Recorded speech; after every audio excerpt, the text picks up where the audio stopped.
Une poubelle éventrée et des détritus dispersés dans les bois, une découverte que font ces gardiens de la paix. Lors de nos passages dans les différents espaces verts, nous sommes évidemment amenés à tomber sur toutes sortes d'incivilités, dont celle-ci, déchets éparpillés dans la nature. Plus la fréquentation est grande, au plus il y a d'incivilité. Via une application, ils vont prévenir les services communaux concernés.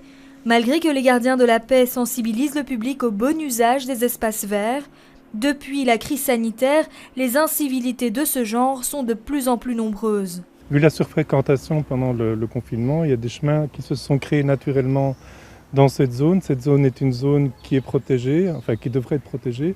C'est une zone Natura 2000, elle est en site classé puisque le parc Malou est classé. Un des chemins mène même à cette cabane au milieu des bois. Cette zone devrait pourtant être inaccessible. L'idée aussi, c'est de baliser ces chemins peut-être par des bordures en bois plus basses, de manière à ce que les gens restent bien sur les cheminements et n'aillent pas justement dans les zones qui sont protégées. Pour Philippe Jacquemins, échevin des espaces verts, il faudrait privilégier la protection de ces zones naturelles. L'attente, c'est d'une part que la région nous autorise à avoir des dispenses de permis pour placer des mesures conservatoires, des clôtures par exemple, pour canaliser les chemins, et ce de manière conservatoire en attendant le réaménagement plus complet, enfin la protection plus complète du lieu. Woluwe n'est pas un cas isolé, les autres communes bruxelloises ont vu leurs espaces verts impactés par la surfréquentation due à la crise sanitaire.